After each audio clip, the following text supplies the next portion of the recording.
cast of Grey Gardens, and you're watching In Focus.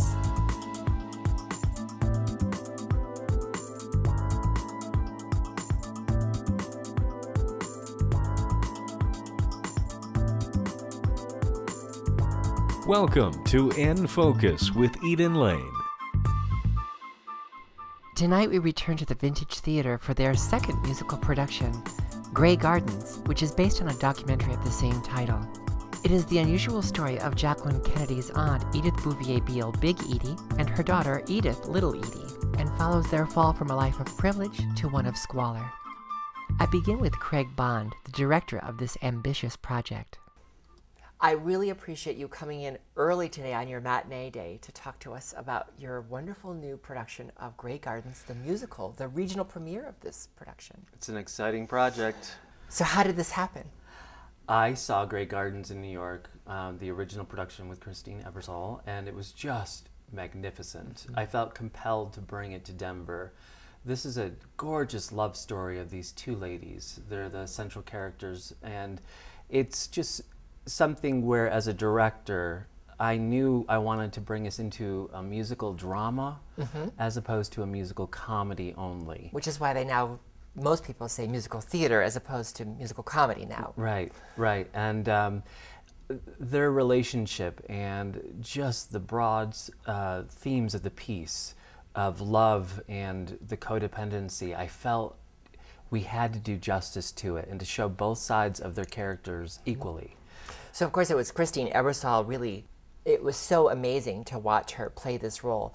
But in case that someone's not familiar with the source material for this musical, give me a little background on this musical. Sure, it's the story of the Bouvier family in 1941, and they were American royalty, if you will. And in 41, this Act 1 takes place about 8 days after Pearl Harbor. And it's to be the engagement party of Edie Bouvier with Joe Kennedy Jr. He actually passes away in the war, so the wedding never takes place, and it's the beginning of the end for this family. So you begin to understand what happens with Act 1, and then Act 2 is 40 years later, where Edith is now in her 80s and Edie is 56. So the same actress in Act 1 who is playing the mother then becomes the daughter in Act 2, and it's just lovely. That's the role that Christine Ebersole did play in New York. And the musical also sort of grew out of a very well-known documentary about these women in the second half. Absolutely. The reason why this has kind of a cult following is because of the Melee's documentary. And that, I think, was around in 1973 to 5, and they actually did 2 different versions of the documentary. So it's just lovely to have a wealth of material based on actual people to draw from as a director as well as actors in it. And I encourage them to actually look at the documentary, to look at what these real women were about and how they spoke and their mannerisms to incorporate, and that was very rewarding as a director as well. This is only the second musical that you've done at Vintage Theater. Yes. And it's structured very differently and requires so much production value to get across, especially in the way you've chosen to present it. What were the challenges in choosing this for your very second musical? Well, it was definitely a challenge. I think that we have stretched and grown tremendously as a company with this piece. And scenically, I mean, you're supposed to be inside the house, outside the house. You know, you're supposed to be at the garden levels, then you're in an attic, then you're in a bedroom. I mean, those are very, very difficult locations to pull off. And how many seats in this theater? Yeah, there's only 70 seats in this 70 seats, and your stage is maybe, what, 25 feet wide? Yeah, 25 by about 16 deep. And it's just amazing to try to pull off a show to that magnitude. But we had a really good concept and said, you know, I think we can do this. We need to scale it back a little bit, but it still will have the flavor and the stylistic showings of a mansion in the 1940s, and then it's a dilapidated mansion in the 70s. So were you tempted to sort of really scale it back so that it was only indicated instead of presented? Or yeah, those were wise choices, I think, overall, from the direction point of view, because what I wanted to do is to not let the scenic changes pull you out of the piece. And that's really important. So we scaled back going from the interior to the exterior. It's written in the musical that you do that about 5 times. So we went more with 2. So just so the audience would stay engaged completely in the piece, and I think that that was worthwhile. Now, when you're casting this sort of musical, and of course the lead role is so integral to the success of this as a piece, and Christine Ebersole was widely acclaimed as being the only woman who could ever play this. Did that sort of scare you, or did you have someone in mind, or how did you approach that? Here at Vintage, I actually don't go in with a preconceived idea with casting. We try to pull the very best person that will come out. And I was just lucky enough to draw a tremendous cast on all levels for this. Megan Van de Hey, who I know you'll be interviewing a little bit later, she's just wonderful. What a tour de force performance. But have you worked with her before? I have never worked with her before. In fact, out of the 9 cast in this production, we actually have only worked with 3 before. So it's lovely to have just new talent here in Denver. And you know, people may say you can only draw people, you can only draw a cast of this magnitude and talent from New York, but I'm here to tell you Denver has tremendous talent. And there's something to be said for the ambition of Vintage Theater to take on this as your second musical without a guarantee ahead of time that you would find the right people. And you're giving actors in Denver a chance to do something they might not otherwise get a chance to do anywhere. Was that part of the motivation? It was part of the motivation, but to me, it's about, as an artist, having passion from my perspective, artistically as well as the direction side, to say, this is something I really want to do. And then that enthusiasm or passion begins to bleed out to others, and that's really important. To have so much staunch support behind this production from all areas. I mean, the lights, the costumes, the set. There's just been a dedicated group that have wanted to raise the level of this company with this piece. You even had actors in the community come and support your opening before you opened by doing a benefit. People who aren't connected to the show at all gave their time and talent, and it was sold out. How did that come to be? We knew with the added cost of doing a production like this, we had to do additional fundraising to support it. And it's just been amazing that there are so many people here in Denver that have never heard about this musical or seen this musical. So when you do something that's a little bit unknown, it seems like much more support is there to not only back the production, but also to support the company. I think the words that come to mind about Vintage Theater, even before this, but certainly since this, are ambition and passion and artistic drive. I really know that the audiences who come here really see that in the work that you present here and the kind of people that you work with. I really appreciate you taking time to talk to me, but before we go, there's one more little delicious tidbit about this particular production. You had one of those sort of old Hollywood backstage dramas in that a cast member had to drop out almost at the last minute. Tell me about that. It is true. We did have a little bit of a shakeup at the end where I had to take on the part of Gould.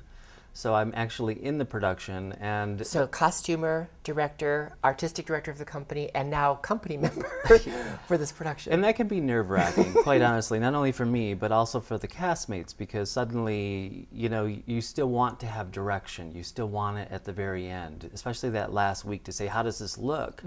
And suddenly I'm no longer out in the front to see it. I have to be out, you know, part of the stage group as well, and right there doing the work as well, and that gets challenging at best. But very happy to jump in. I feel like I am honored to actually grace the stage with this caliber of talent, and they're all lovely to work with. Well, I'm certain from watching the production on opening night that they absolutely felt the same about you, because we could see that connectivity on stage. Thank you. Thank you so much. And now my visit with the 3 delightful women who play the 2 leading characters. Maggie Sczekan, Deborah Persoff, and the amazing Megan Vandehay. Ladies, I really appreciate you coming in early on a matinee day for Grey Gardens, the musical. I was lucky enough to be among the sold-out audience on your opening night. I had such a lovely time. Thank you so much. Thank you for being here. Thank you. So tell me, how does it feel to be taking the risks that it takes to do this production at all, much less in a venue like the Vintage Theater? It's a tremendously tricky piece. And I think that the Vintage Theater was extraordinarily brave for taking it on. And I think that's probably what attracted all 3 of us. To do a piece like this in Denver and to be the first company doing it is so exciting. And these characters, I remember the first time I watched the documentary. Did you all watch the documentary in preparing for this production? And I had to pause it about halfway through and I had to go clean my house. I was so disturbed.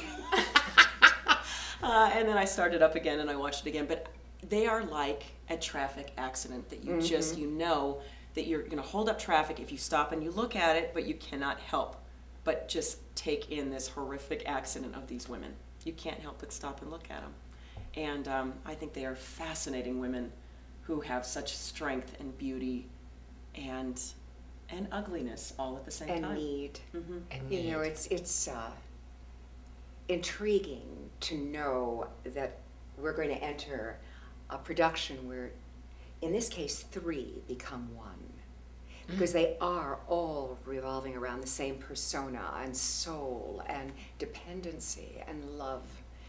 And it's love that doesn't know the rights of freedom. You know, it's not, go, my children, take flight. To mama, it's please, cleave unto me because I can't exist without you. maybe it's partly because she didn't have any other way to define herself without having that control and that connection. It's probably a very good point. The men did not become the stable influence for these women, but the women did. So it's solidarity gone bad. It's kinship gone awry. But it's the power of love. If it could be molded in a different way, how freeing it would be. What does it feel like as a young woman to play women trapped in this period where it's so foreign to the way women exist today? It's definitely really difficult. We did talk about it a lot because nowadays, especially with the internet, there's so many different ways. If you're upset, you can just log onto Facebook and say, oh, I had a horrible day today, and then everybody will say, oh, I'm sorry, and that was horrible. But in this time period, the women retreated into themselves, and I think that's something that you will see when you come see the production. When something traumatic happens, rather than get up or leave or necessarily have a confrontation, they pull back and they pull everything in, and I think that's something that's kind of foreign to today, especially with all the different media outlets and everything that we have. So because it's so foreign, do you think it's still relevant to a modern audience? I think so. I think they were women ahead of their time. Oh. I think the way that they behaved and the dreams that they had were dreams that women didn't necessarily have during that time period. They really did try to define themselves and not allow everything on the outside to define them.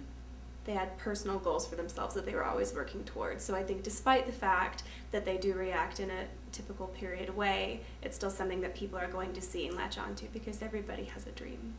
The structure of this show is really critical, I think, to being able to tell this story, in that, for me, the first half is much more like a traditional musical theater piece.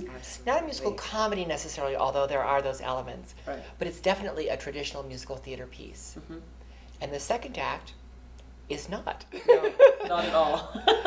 So tell me how that is for you as performers to go from one style to the other within the same performance. It's tricky. It's a little challenging because you kind of you settle into that old time music theater style that the first act is, and then the second act, you get very little preparation time to kind of just dive into that. But I think that's how music theater has progressed today too. It's taken that wonderful twist and turn. It has. And so I think that this show offers something for every music theater audience. You've got the classic music theater, if that's what you so desire. And then you've got the second act, which kind of is a little bit more... raw. Yes. It's like the caress of one becomes the slap of two. Oh, that's just sexy. And, well, you know, I just believe that every single thing in life has sensuality. But I really think because I'm able to listen to Act One and just love the promise. Mm-hmm. There's a lot of hope in this musical. It's funny you would say you think everything has a bit of sensuality to it. I believe in it, yeah. Because your character in the second act, she has really sort of taken sensuality or her senses and caved in a way. She has, but she has this beautiful man who sort of enters their lives, Jerry, who is like another stray cat. And he's there. He's a male influence for both of them. Mm-hmm. But there's memory. Memory is sensual. And that's what they live on and thrive on. Mm-hmm. Even the old bedding and the sheets, and not washing them in a way as a metaphor for not washing away a lot of the history of these people. Almost a perverse way of... Very perverse. A woman whose husband has gone away might keep smell smelling the shirt. You smell the decay. And to one person it might be mildew, to another person it's not. That's what a mothball is. It's treasure. That's how I feel, yeah. When we see you in the first act playing the same character... schizophrenic. I don't know how we'll explain this, so you'll have to just come and see it. But when we see you playing the same character, when you're presenting her, we haven't seen that decay or that collapse yet. But we know something's coming by the end of that first act with you. And that was a little tricky for me too, because there isn't very much documentation, at least nothing that you can see on video of her when she was younger. So I had to sort of piece together the holes and fill in the cracks to try to come up with some representation of her. Because even though we do have the opportunity to create people and sort of put our own spin on the different characters, they were real people, and I want to stay true to them. I always hear actors talk about the challenge of playing a real person, especially one who might still be living. But to play a real person is very challenging because you have to exercise your craft and be respectful of the individual. But when you're playing someone who is in the position that these characters are in, where we're looking at them in a way that's not terribly flattering, is that something that inhibits or enhances your ability to take your craft and run with the portrayal? I think it enhances. I agree. I do too. Yeah. In what way? Well, we all have a flaw. Even in old Greek tragedies, everybody has that one specific flaw. We're flawed as people, and we get to show the audience that they are just people. It may be difficult to go through, and it may be painstaking. And I mean, listening backstage to these two in Act Two, it's so difficult. I mean, I'm back there cringing, but it's so beautiful because it's so real. It's true. Well, and I think within all the flaws are the beauty of these characters. And so, I mean, they truly, I mean, every single flaw, that's what I love. I love doing Edie in the second act. The script for me, as a viewer of this piece, there's something in these women that I can see, that I can relate to. It's Really? on the page. Okay. I mean, it's not like I am these women That's that I right. know these women, but there's something in that text that gives me an entry point. Obviously, there was an entry point for you. What was it? I love the fact that even at 80, this woman will have, in this particular musical, maybe a month, maybe a year, but she's going to soar. Nothing's going to hold her back. It's going to be an end eventually that she will be radiant and say everything she has not said before. It's as though there's a stockpiling that comes out, and it's hypnotic. And I think the only way to approach age is from a more youthful stance. Then you can come into it and cheer for the eventuality of the character and celebrate it. And what was your way into your characters? since you have two to tackle. I know. Edith is a little trickier. She's, I understand her, I understand her need to hold on to her child. I understand her need not to be alone. I don't think anyone wants to be alone. And so I do understand that in her, but she was harder. Edie was so much easier. She has so much hope, and she has so much spirit. And regardless of the fact that she's lost her hair and she wears her clothes in such interesting ways, she just thinks that she's the cat's meow, and she's never lost that. And she has such hope and such beauty and such promise. And even after the fact, knowing what she did after the documentary and after her mother died, I just think that she's an extraordinary woman. So I fell in love with that character. And you, because you're playing your character in such a different time, was it harder to find your entry point into her? Honestly, the biggest entry point for me was I actually was not familiar with the show. I hadn't heard of the documentary. I didn't know anything about it. I know, I'm sorry. Blasphemy, I know. But as soon as And yet God let you have this part anyway. She can be helpful. Well, I went online and I saw that they were having auditions for it, and I kind of just had a feeling like I really did. I felt like someone was tapping me on the shoulder, and I went onto YouTube and somebody had uploaded the soundtrack, and I heard the music, and the music is what grabbed me, because there is so much of what is going on between the characters and the music, and that's what draws me to music, is because there's so much drama in it. It isn't just pretty notes on a page. Everything is there. And then getting to read the script and dive into the character, she just is always filled with, I mean, we keep saying hope, but it's true.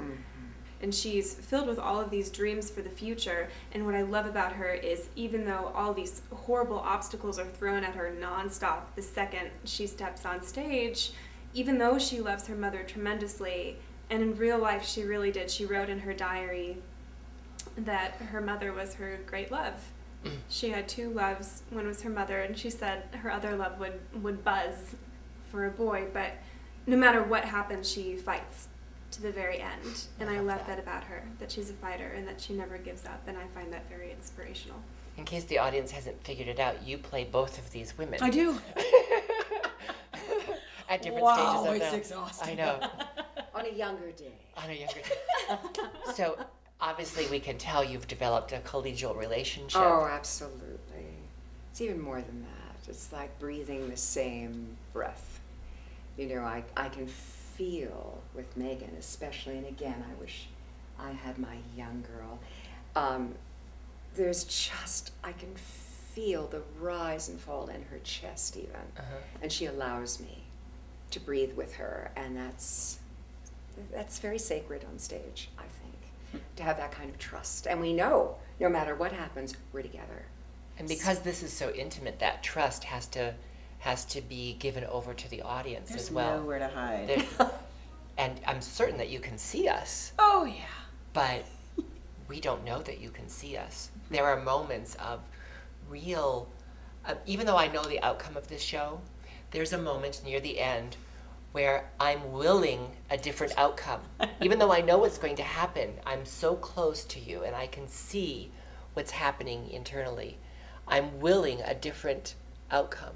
I love that. That's one of my favorite moments, because you can actually feel the audience. They all feel that way.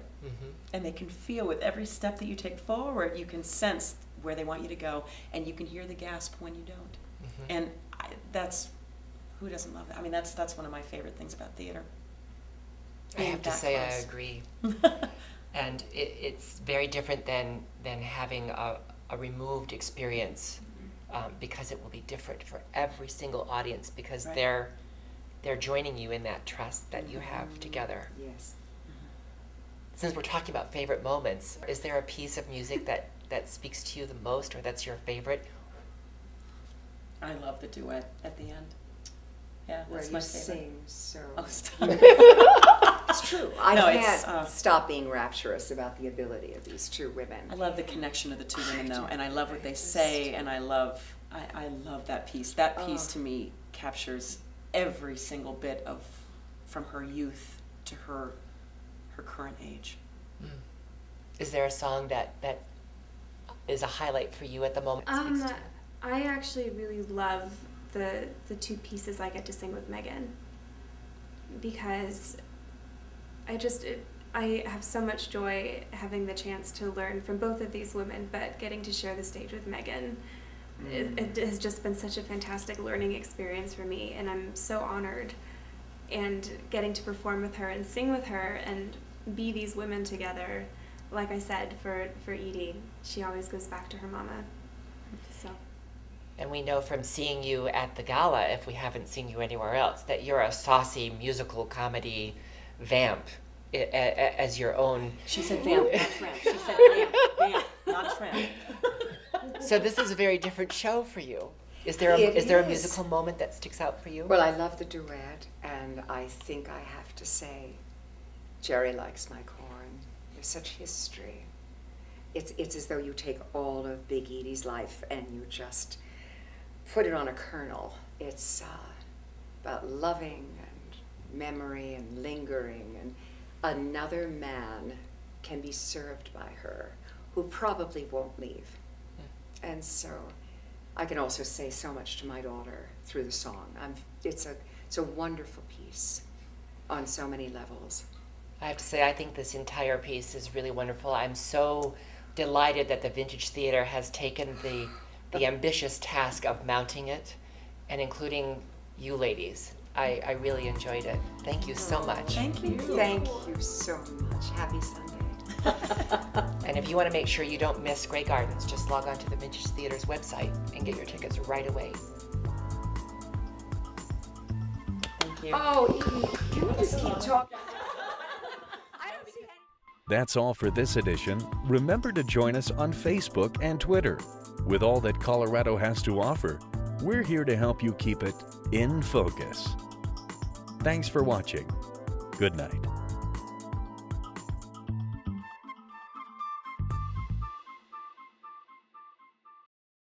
Snugglebug.